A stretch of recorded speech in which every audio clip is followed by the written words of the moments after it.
Migraine, భుజం నొప్పి, నడుం నొప్పి, మోకాలు నొప్పికి నిజమైన పరిష్కారం ప్రాణ పెయిన్ క్లినిక్ లో.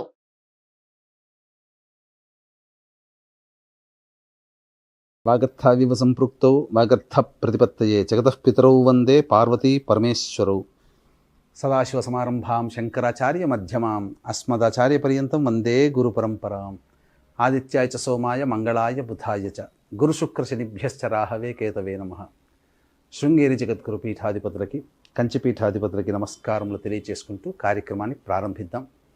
ఇక ఈ నవంబర్ మాసంలో 16వ తారీఖు నుంచి 30వ తారీఖు వరకు సింహరాశి వారికి మంచి చెడు ఏ విధంగా ఉండబోతుందో తెలుసుకునే ముందు గ్రహ సంచారం తెలుసుకుందాం.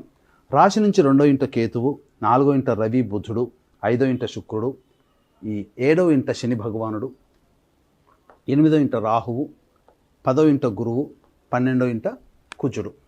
వెరసి చూసుకున్నట్లయితే ఈ యొక్క సింహరాశి వారికి ఈ 16 నుంచి 30 తారీఖు ఉన్నటువంటి గ్రహాల యొక్క స్థితిగతులను బట్టి రవి ప్రభావము, అలాగే శని ప్రభావము, రాహు ప్రభావము, కుజ ప్రభావము, వెరసి ఈ 4 గ్రహాల యొక్క ప్రభావము చేత కొన్ని ఇబ్బందికర పరిస్థితులు అనేటువంటివి ఉంటాయి.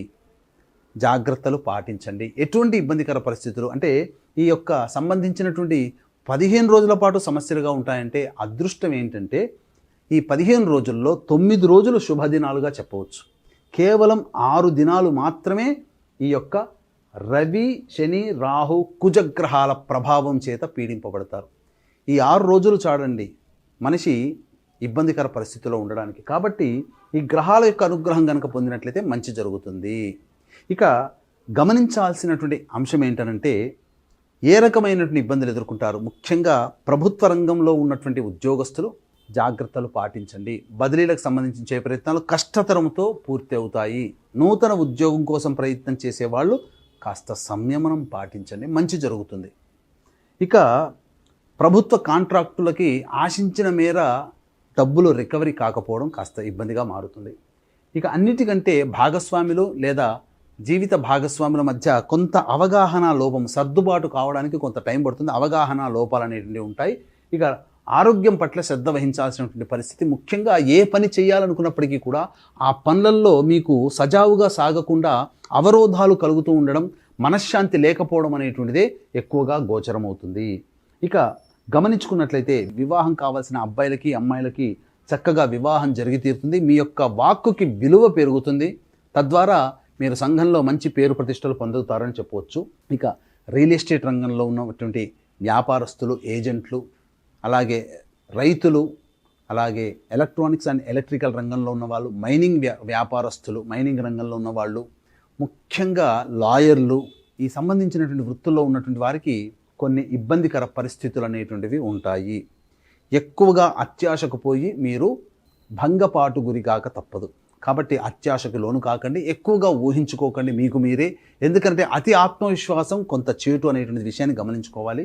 ఇక ఈ చెప్పబడినటువంటి మైనింగు, లాయర్సు, అలాగే ఈ రియల్ ఎస్టేట్ రంగంలో ఉన్నవాళ్ళు, ఎలక్ట్రానిక్ అండ్ ఎలక్ట్రికల్స్ రంగంలో ఉన్నవారు, సాఫ్ట్వేర్ రంగంలో ఉన్నటువంటి వాళ్ళు నూతన పనులు చేయడానికి శ్రీకారం చుట్టకండి. వ్యాపార విస్తరణకి సరైన సమయం కాదు, ఉద్యోగ మార్పుకి కూడా సరైన సమయం కాదు అని, ఈ వృత్తుల్లో ఉన్నటువంటి వాళ్ళు ఉద్యోగ మార్పుకి సరైన సమయం కాదనే విషయాన్ని జ్ఞప్తికి తెచ్చుకోవాలి. ఇక ఎఫ్ఎంసీజీ రంగంలో ఉన్నటువంటి వాళ్ళు, ఎడ్యుకేషనల్ బిజినెస్లో, జ్యువెలరీ రంగంలో, రెస్టారెంట్ అండ్ హోటల్ బిజినెస్లో, అలాగే ఈ సంబంధించినటువంటి ఫుడ్ ప్రోడక్ట్స్లో, అలాగే జనరల్ స్టోర్స్, సూపర్ మార్కెట్ రంగంలో ఉన్నటువంటి వారికి ఆశాజనకమైనటువంటి ఫలితాలు గోచరమవుతాయి. ఈ చెప్పినటువంటి రంగంలో వ్యాపార విస్తరణకి లేదా నూతన బ్రాంచులు ఏర్పాటు చేయడానికి అనుకూలమైనటువంటి సమయముగా చెప్పవచ్చు. ఇక విదేశీ యానము, విదేశీ విద్యకు సంబంధించి ప్రయత్నాలన్నీ కూడాను కాస్త ఇబ్బందులతో పూర్తి అవుతాయి. అనుకున్న మేర సమయానికి అనుకున్నటువంటి కళాశాలలో ప్రవేశం లభించక కొంత ఇబ్బందికర పరిస్థితులు అనేటువంటివి ఉంటాయి. వారసత్వంగా సంబంధించినటువంటి ఏదైతే ఆస్తి వివాదాలు ఉంటాయో అవి మళ్ళీ పోస్ట్పోన్మెంట్ అయ్యేటువంటి అవకాశాలు, క్లియరెన్స్ కాకుండా పోస్ట్పోన్మెంట్ అయ్యే అవకాశాలు గోచరమవుతున్నాయని చెప్పొచ్చు.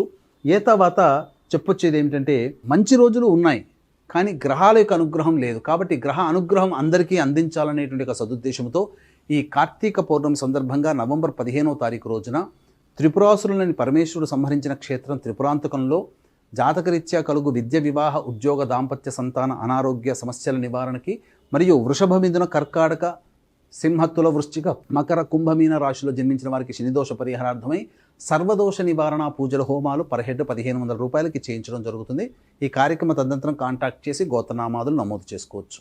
అలాగే ఈ కార్తీక మాసం ఆఖరి సోమవారం సందర్భంగా నవంబర్ 25వ తారీఖు రోజున ఆఖరి కార్తీక సోమవారం మరియు పితృ నక్షత్రం ఉత్తర నక్షత్రం కలిసి ఉన్నటువంటి కారణం చేత తండ్రి వైపు 6 తరాలు, తల్లి వైపు 3 తరాల్లో ఏవైనా దుర్మరణాలు కనుక ఉన్నట్లయితే అది పితృదోషంగా చెప్పబడి ఉంటుంది. ఈ పితృదోష ప్రభావం వలన అనుకున్నటువంటి పనులు ఏవి పూర్తి కావు, పిల్లలకు పెళ్ళిళ్ళు, సంతానం కలగదు, ప్రతిదీ నిరాశాజనకంగా ఉంటుంది, అన్ని అవకాశాలు నోటిదాకా వచ్చి వెనక్కి వెళ్ళిపోతుంటాయి. కాబట్టి ఇటువంటి సమస్యల పరిహారార్థమై నవంబర్ 25వ తారీఖు రోజున పితృదోష నివారణ పూజలు, హోమాలు జరిపించడం జరుగుతుంది. వాటి వివరాలు కార్యక్రమ తదనంతరం కాంటాక్ట్ చేసి తెలుసుకోవచ్చు. ఇక గమనించుకున్నట్లయితే ఈ నవంబర్ 16వ తారీఖు నుంచి 30వ తారీఖు వరకు ఈ సింహరాశి వారికి ఏ విధంగా ఉండబోతుందో తెలుసుకునే ముందు ప్రధానంగా అనగా ఏ రోజుల్లో ఖర్చులు ఉంటాయి, ఆదాయం ఎప్పుడు ఉంటుంది, మానసిక స్థితిగతులు ఎట్లా ఉంటాయని క్లుప్తంగా తెలుసుకుందామండి. ఇక 16, 17 తారీఖుల్లో కనుక గమనించుకున్నట్లయితే ఈ యొక్క సింహరాశి వారికి ప్రధానంగా చేస్తున్నటువంటి ప్రయత్నాల్లో మీకు మంచి జరుగుతుంది. పెద్దల సహాయ సహకారాలతో మీ యొక్క పనులు పూర్తి చేసుకుంటారు. ఉద్యోగార్థులకి ఆశాజనకంగా ఉంటుంది. నిరుద్యోగస్తులకి ఉద్యోగం లభించి తీరుతుంది. దేవాలయ దర్శనం చేస్తారు. 18, 19, 20 తారీఖుల్లో ఈ సింహరాశిలో జన్మించిన అన్ని రంగాలలో పనిచేస్తున్నటువంటి వాళ్ళకి, వ్యాపారస్తులకి, వృత్తులకి ఉన్నటువంటి వాళ్ళకందరికీ కూడా శుభములు కలుగుతాయి. అనగా అంతా ఆశాజనకంగా ఉంటుంది, లాభసాటిగా కూడా ఉంటుందని చెప్పవచ్చు. 21, 22 తారీఖుల్లో మాత్రం ఖర్చులు అధికంగా ఉంటాయి, మానసిక ప్రశాంతత లోపిస్తుంది, ఉద్రేకానికి గురవుతారని చెప్పవచ్చు. అనగా ముఖ్యంగా ఏ పని చేసినా మిమ్మల్ని ఉద్రేకపరిచే విధంగానే సంఘటనలు చోటు చేసుకుంటాయి. కాబట్టి జాగ్రత్తలు పాటించండి. ఇక 23, 24వ తారీఖులో కనుక చూసుకున్నట్లయితే పెండింగ్లో ఉన్నటువంటి పనులన్నీ పూర్తి చేసుకుంటారు, ప్రశాంతకరంగా ఉంటారు. అలాగే బంధుమిత్రులతో చక్కగా ఆనందంగా గడుపుతారు, బాధ్యతాయుతంగా ఉంటారు, అవసరానికి డబ్బు చేతికి అందుతుంది. ఇక 25, 26, 27 తారీఖుల్లో కనుక చూసుకున్నట్లయితే మానసిక చంచలత్వం ఎక్కువగా ఉంటుంది. కుటుంబ సభ్యులతో సరిగ్గా మాట్లాడకపోవడం, బిహేవ్ చేయకపోవడం, తద్వారా వాళ్ళ అసహనానికి గురవుతారని చెప్పవచ్చు. ఖర్చులు కూడా ఉంటాయని చెప్పవచ్చు. ఇక 28, 29 తారీఖుల్లో రాని బాకీలు వసూలవుతాయి. ముఖ్యంగా మీ అవసరాలకి తగ్గట్టుగా, ఖర్చులకి తగ్గట్టుగా ధనము చేకూరుతుంది. అన్ని విధాలుగా సహాయ సహకారాలు మీరు పొందుతారు. నూతన వ్యక్తుల పరిచయం కలుగుతుంది. ఇక 30వ తారీఖు రోజున ముఖ్యంగా గృహోపకరణాలకి, వాహన మరమ్మతులకి ఖర్చులు అధికంగా ఉంటాయి. తల్లిగారి ఆరోగ్యం పట్ల శ్రద్ధ వహించాల్సినటువంటి పరిస్థితి. ముఖ్యంగా ధనముని నష్టపోతారు. అలాగే వాహనం నడిపేటప్పుడు జాగ్రత్తలు పాటించండి. ఏ తర్వాత చెప్పొచ్చేది ఏమిటంటే 21, 22, 25, 26, 27 మరియు 30వ తారీఖులో ఖర్చులు అధికంగా ఉంటాయి. సంయమనం పాటించండి. ఖర్చులను తగ్గించుకోండి లేదా వాయిదా వేసుకోండి. మరింత ఆశాజనకంగా, ఆనందంగా ఉంటారని చెప్పొచ్చు.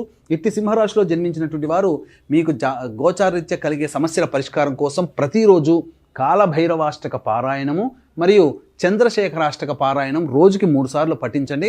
ఆనందంగా ఉంటారని చెప్పొచ్చు. ఇప్పుడు చెప్పినటువంటి శుభ అశుభాలకి భిన్నంగా మీ యొక్క జీవితం ఉన్నది అని అంటే మీ యొక్క జన్మ జాతక రీత్యా నడిచేటువంటి గ్రహాల స్థితిగతుల ప్రభావం. కావున దగ్గరలోని మంచి ఉపాసనా పరులైనటువంటి పండితులని సంప్రదించి వారి సలహాలు, సూచనలు పాటించినట్లయితే మరింత మెరుగైన జీవితాన్ని పొందుతారని ఆశిస్తూ సర్వం శ్రీ ఉమామహేశ్వర పరబ్రహ్మార్పణమస్తు.